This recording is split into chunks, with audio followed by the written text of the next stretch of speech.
24 मई का the Hindu analysis करेंगे।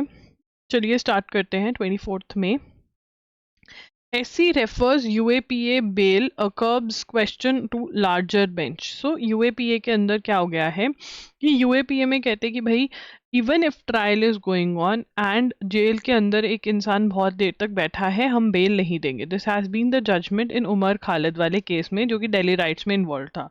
But अब सुप्रीम कोर्ट कह रहा है नहीं, ये गलत है। और उससे पहले एक जजमेंट आई थी कि अगर जेल बहुत देर तक हो चुकी है, ट्रायल बहुत देर तक चलने की आशंका है, तो यूएपीए के अंदर भी आप बेल दे दोगे, ठीक है ना। तो सुप्रीम कोर्ट ने क्या किया? सुप्रीम कोर्ट ग्रांटेड, लिखेंगे Supreme Court granted 6 months of interim bell.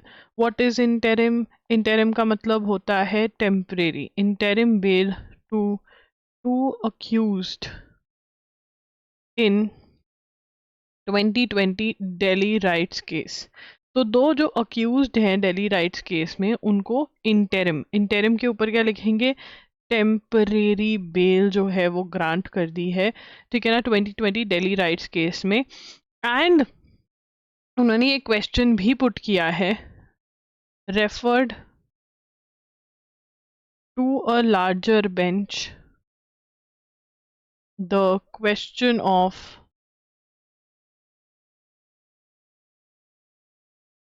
prolonged incarceration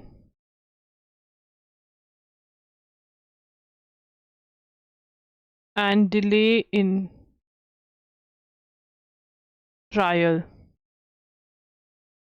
can override stringent, मतलब बहुत ही strict, stringent का मतलब stringent laws, bail laws under UAPA, ठीक है ना। Now what does UAPA stands for?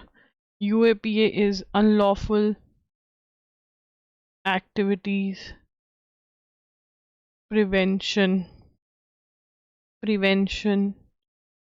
Act 1967, ठीक है ना। तो refer to the larger bench की एक मतलब लार्जर बेंच जो है वो ये क्वेश्चन डिसाइड करे कि भाई अगर कोई जेल में बहुत टाइम से बैठा है, ठीक है ना, इनकार्सरेशन मतलब क्या होता है कि अगर जेल, ठीक है ना, जेल के अंदर प्रोलॉन्ग जेल में बैठा है और ट्रायल में डिले हो रहा है, तो क्या उनको बेल मिलनी चाहिए इवन अंडर यूएपीए या नहीं, ठीक है ना। अब जो दो लोग जिनको बेल ग्रांट करी गई है, हुआ they are Abdul Khalid Saifi and Taslim Ahmad, ठीक है ना। क्या ये दो नाम याद रखने हैं? वेरी वेरी इंपॉर्टेंट, ये रखने हैं, ठीक है ना। Now the reference came in response to Delhi police contention that a May 18 judgment delivered by coordinate bench which had expressed serious reservation about Justice Kumar headed bench Janvi ruling refusing bail to activist Umar Khalid and Sharjeel Iman in the Delhi riots case। तो यहाँ पर तो जो जनवरी, ये लिखेंगे जनवरी 2026 में judgement आई है, ठीक है ना, उसके अंदर क्या था? Supreme Court refused bail to Umar Khalid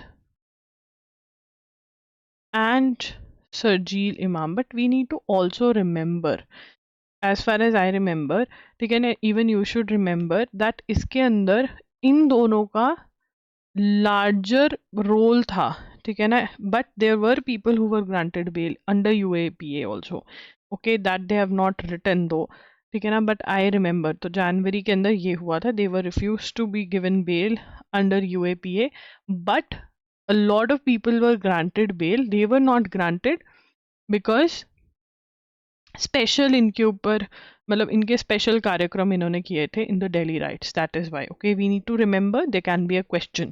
please guys, if you think like if you are a Muslim and you are watching this video, I know lot of Muslims do watch, you need to keep your religion aside and you need to remember all of this, ठीक है ना। क्योंकि अगर ये question आ जाता है तो आप अगर ये सोचोगे कि अरे you know I am a Muslim and इन्होंने तो मुस्लिम्स को बेल नहीं दी, लाइक हेट रेट वाला वो समझोगे ना, तो समझ में नहीं आ सकता।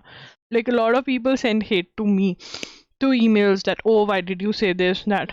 अरे भाई, अगर मैं ये नहीं बताती कि इस वाले केस में 2 को तो बेल नहीं मिली थी बट बहुतों को मिली थी, तो आप डिफरेंशिएट कैसे कर पाते?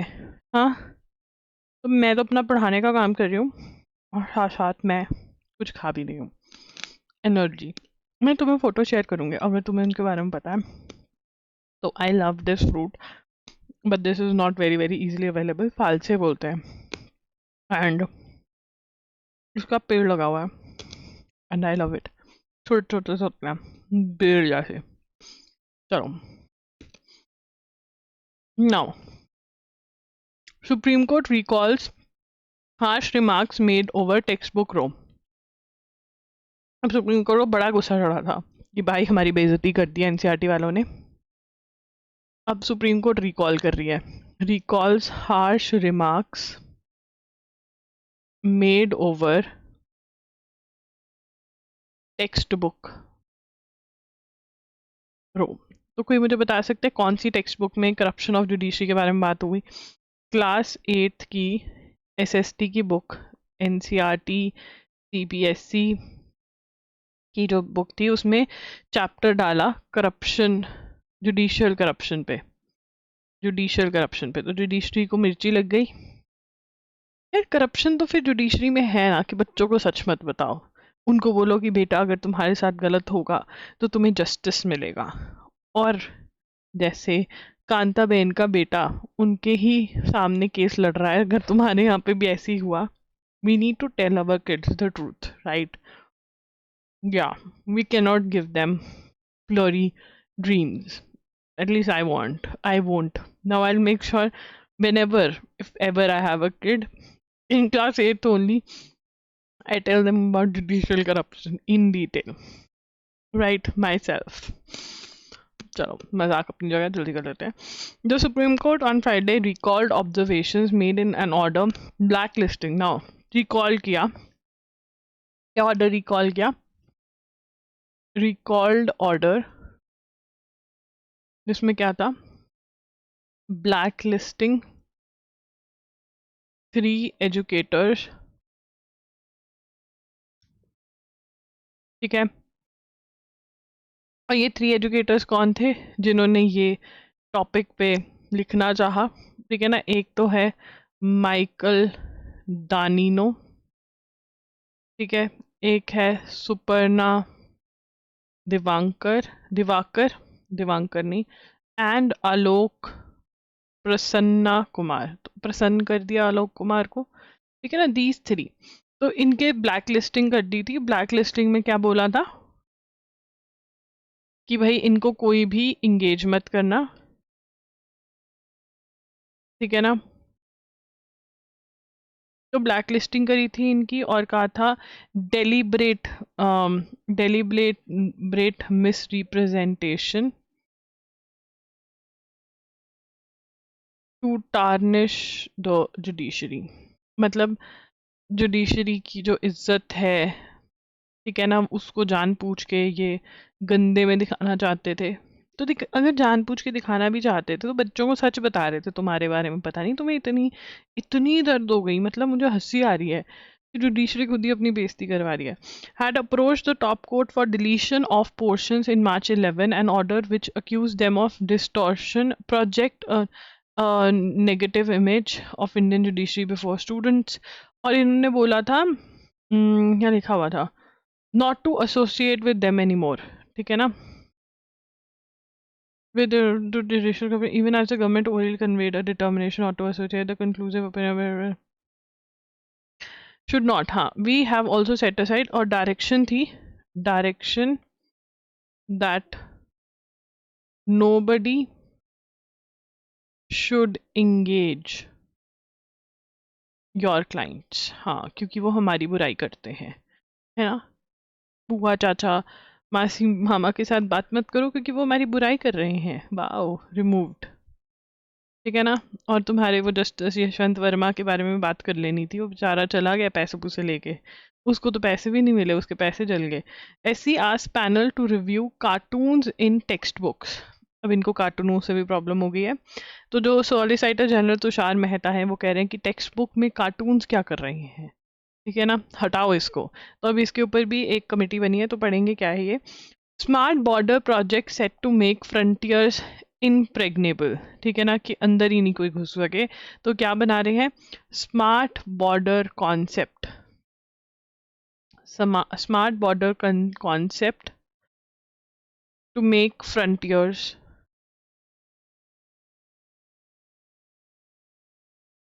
इम्प्रेग्नेबल, ठीक है ना। कहते ऐसे इनफिल्ट्रेशन ही नहीं हो पाएगी, कोई नहीं आ पाएगा। और ये बॉर्डर का कॉन्सेप्ट कहाँ पे लगाएंगे, entire Pakistan and Bangladesh border पे,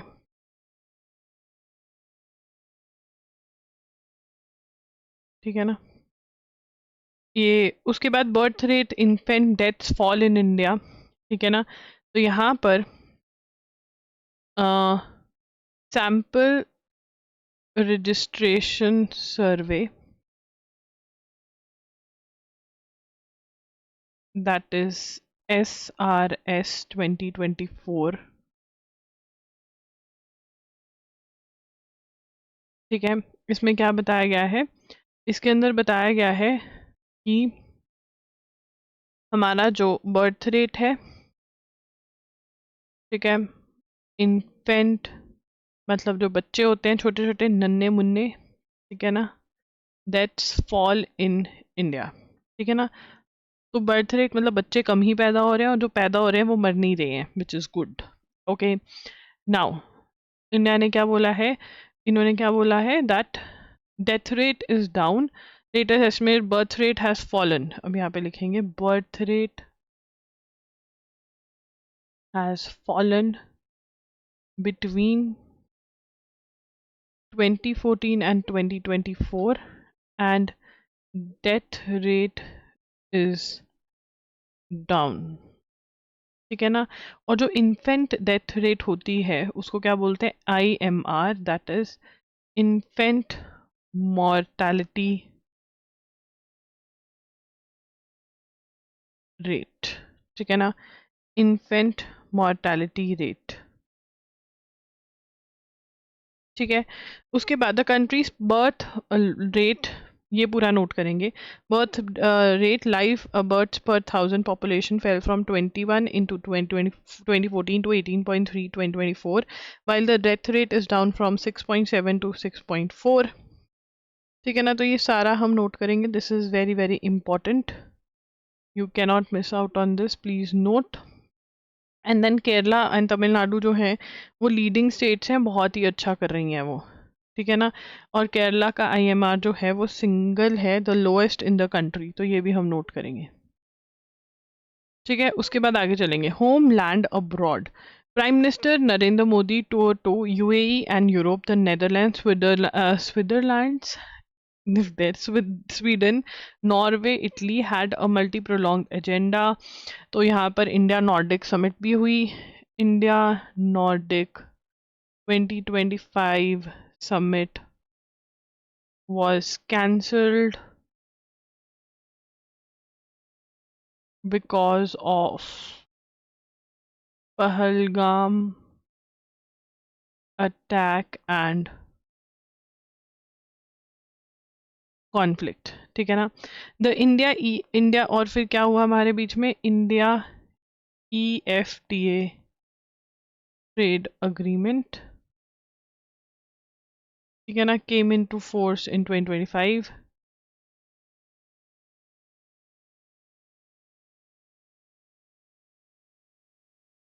ठीक है, तो यहाँ पर और उसके बाद ये लोग क्या डिस्कस कर रहे हैं नॉर्डिक समिट में, ठीक है ना, इंडिया नॉर्डिक समिट 2026 के अंदर ये लोग क्या डिस्कस कर रहे हैं, they are talking about green strategic partnerships, India और ये नॉर्डिक वाले, ठीक है। Okay okay okay okay. उसके बाद आगे चलेंगे, एक मिनट मुझे ये देखने दो,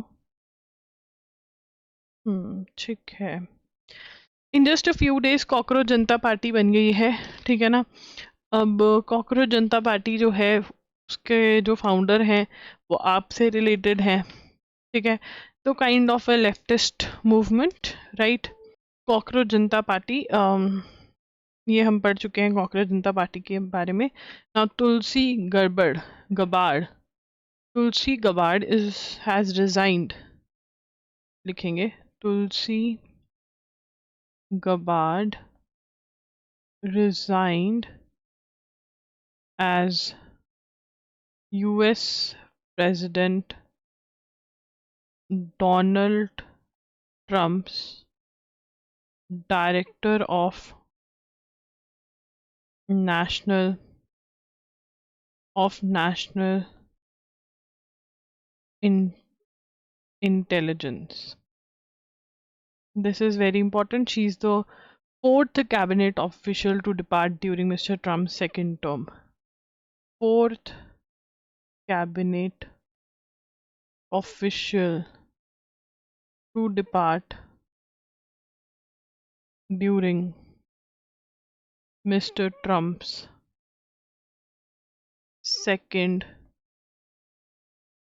term. ठीक है जी। उसके बाद Dhaka seeks Hasina's return through legal process says minister.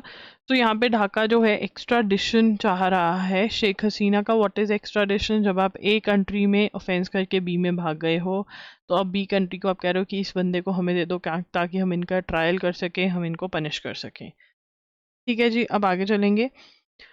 अब यहाँ पे हमने EFTA के बारे में बात करी थी ना, तो EFTA is a group of Nations basically. EFTA stands for European Free Trade Association, ठीक है ना। एंड इसके अंदर कौन कौन से ग्रुप्स आ जाते हैं? इसके अंदर आ जाते हैं आइसलैंड और बहुत ही अजीब अजीब और देश। मैं नाम लिख देती हूँ यहाँ पर, मुझे नहीं प्रोनाउंसिएशन आती इनकी, पूछना पड़ेगा गूगल आंटी को, फिर जाके पता चलेगा। बाकी तो नॉर्वे, स्विट्जरलैंड। तो ये 4 देशों के साथ हमारा FTA साइन हो चुका है, ट्रेड अग्रीमेंट इंडिया का, ठीक है। और लास्ट ईयर ही हो गया था ये। उसके बाद इंडिया एंड साइप्रस। तो in sign of India prime minister Friday said that India Cyprus are based on, ठीक है। साइप्रस का जो साइप्रस प्रेसिडेंट विजिट्स इंडिया, ठीक है ना। साइप्रस प्रेसिडेंट का नाम क्या है? निकोस, क्या नाम है? निकोस क्राइस्ट टू डाउलेट्स, ठीक है ना। Visits India. साइप्रस के लिए India and Cyprus announce the elevation of the bilateral ties to the level of, ठीक है ना। अब इनके टाइज क्या है? Ties to level of strategic partnership,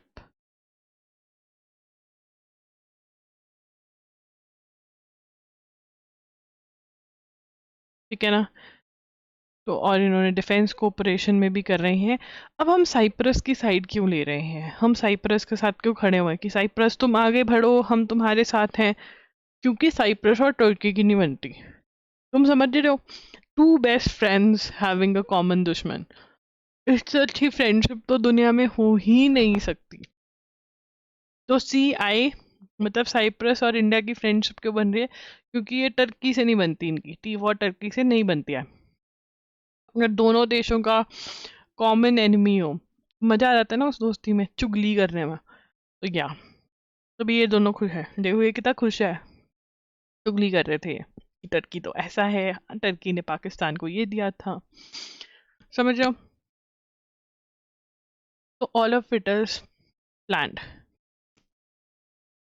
अब इसके बाद चाहेंगे ज़्यादा एक्साइटेड हो जाती हूँ मैं। मुझे यहाँ पे लिखा था टर्की वाला, इसमें ही है ना टर्की वाला।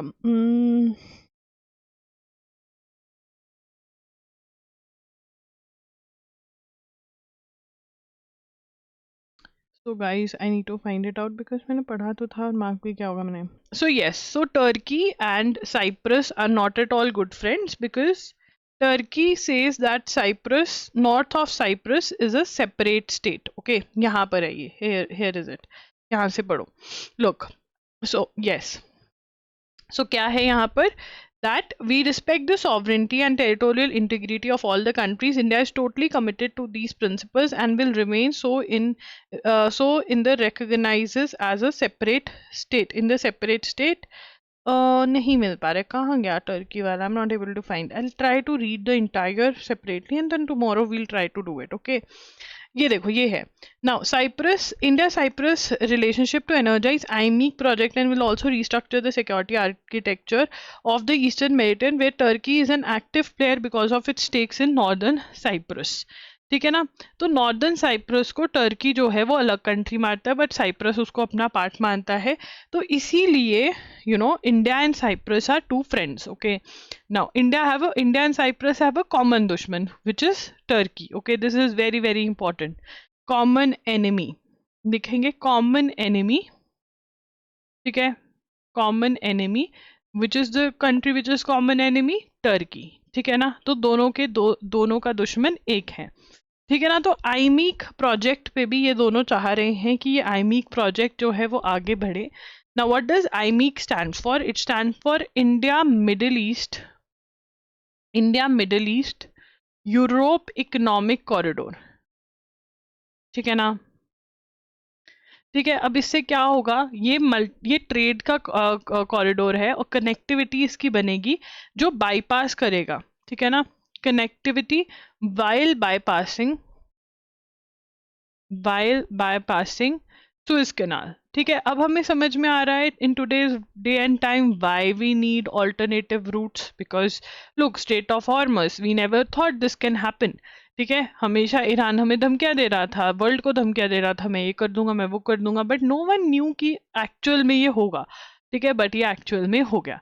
ठीक है ना? और यहाँ पे आप लिख सकते हो कि North Cyprus Turkey takes as a separate country. Turkey takes it as separate country. ठीक है ना? तो we need to remember that I for India, C for Cyprus have a common enemy, T for Turkey. ठीक है? Okay. Moving on to the next. Center promised more legislative powers for Ladakh, says delegation. Now, what central government is saying? We need to remember what is Ladakh asking for. Ladakh is asking for statehood. Ladakh is asking for inclusion in 6th schedule. And what is Ladakh asking? कि हमारी लोकसभा की number of seats जो हैं वो increase होनी चाहिए. All of these three are very very like stringent demand of Ladakh. So now, Union Home Ministry has proposed a new mechanism to grant Ladakh greater legislative, financial and administrative powers within the existing Union Territory framework, according to civil society members who attended a subcommittee meeting. A civil society delegation comprising of representatives from Apex Body and Kargil Democratic Alliance from Ladakh met ministry officials. Now what have they agreed to? They have said कि देखो यार, हम तुमको statehood तो दे नहीं सकते हैं. क्यों नहीं स्टेटहुड दे सकते हैं? क्योंकि तुम्हारे पास फंड्स नहीं है. Ladakh is financially sound. तो we were told that when Ladakh is financially sound, the statehood can be considered. Functions of chief secretary and other administrative functions will be decided by elected body. It is not clear how the elected members will be referred to as MLA or something else. ठीक है ना? तो ये कह रहे हैं कि भाई एक बॉडी होगी, वो बॉडी जो है एडमिनिस्ट्रेटिव डिसीजंस लेगी. ठीक है ना? और हम तुम्हें स्टेटहुड कब देंगे? जब तुम फाइनेंशियली साउंड हो जाओगे. अभी you are not financially sound. ठीक है ना? ये जो दोनों ऑर्गेनाइजेशंस हैं, they were part of the meeting. And also what is Union Home Ministry saying? That हम तुम्हें independence देंगे to make decisions which with regard to legislature, that is law making, financial, that is to decide where to invest the money, which projects to take up, and administrative powers, right? So all of this they are going to do. So all of this you can note and remember that there were three major demands of Ladakh. That is statehood. Right now it is a union territory, right? 6th schedule से क्या होता है? Autonomy, independence मिलती है over various issues because they are tribals, protection मिलती है, and Lok Sabha में और member, so that Ladakh is considered equally important. Okay, now High Court slams WFI for denying Fogart a chance to participate in Asian Games selection trials. What was the criteria that was kept? Now the criteria was कि आपका medal आना चाहिए, ठीक है ना, तब आया हुआ होना चाहिए, तब आप ट्रायल में पार्टिसिपेट कर सकते हो, ठीक है ना. Now, under the revised policy, only wrestlers who secured medals in competitions held in 2025 and 2026 are eligible to participate in the trials. Now, she challenged this and said कि ये criteria बहुत ही बेकार है. क्यों बेकार है? क्योंकि she said that she was pregnant and she did not participate in any of the competitions, so she should be allowed to participate in the competitions. तो हाई कोर्ट ने बोला ये बहुत ही बेकार criteria रखा है, which is not right. So probably a decision or two can come, and तब हम और पढ़ेंगे इसके बारे में. Supreme Court asks panel to review cartoons in textbooks. Now you need to remember SST class 8 corruption, judiciary corruption वाला topic के बाद this is revision, okay. Now Tushar Mehta, who is the Solicitor General of India, who is the Sarkari Vakil of India, he says that these books should not have cartoons, right? Now, these cartoons are going to be reviewed. If you have, like, I know most of you have done 10th from CBSE, and in the SST books of CBSE, even I remember in my times, there were a lot of cartoons, right? There were a lot of funny cartoons. Now, those funny cartoons say a lot of things, right? So now, Supreme Court has put together a committee which is going to check these cartoons, okay. Now Mr. Mehta that the propriety of the cartoons published in the textbook should go to the government appointed committee headed by former Supreme Court Judge Justice Indu Malhotra, the committee which included senior. So यहाँ पर ये क्या कह रहे हैं, तो committee जो है वो गवर्नमेंट ने बनाई है, तो यहाँ पे बट सुप्रीम कोर्ट ने कहा इस पैनल को कि आप चेक करो. तो Supreme Court asks panel to review cartoons in textbooks. Now cartoons in textbooks are going to be reviewed. Now the very important question that can be asked from here is that who is the head of this panel? It is very easy. She is a retired Supreme Court judge. Former का मतलब होता है ex, right? Now it is panel is headed by now we need to also remember that it is a government appointed committee. ठीक है ना, ये question बहुत आता है कि कमिटी किसने बनाई है. गवर्नमेंट अपॉइंटेड कमिटी है एंड हेड कौन कर रहे हैं, justice Indu Malhotra, who is a retired supreme court जज, okay.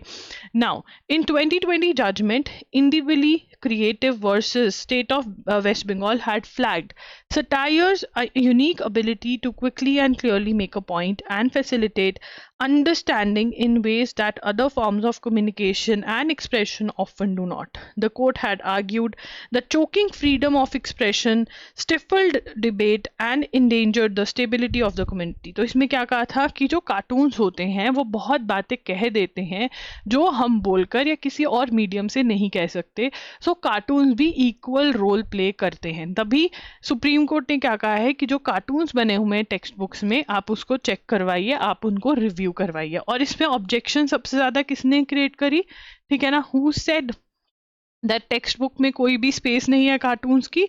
It was solicitor general of India, that is solicitor general Tushar Mehta pointed out that textbook is no space here.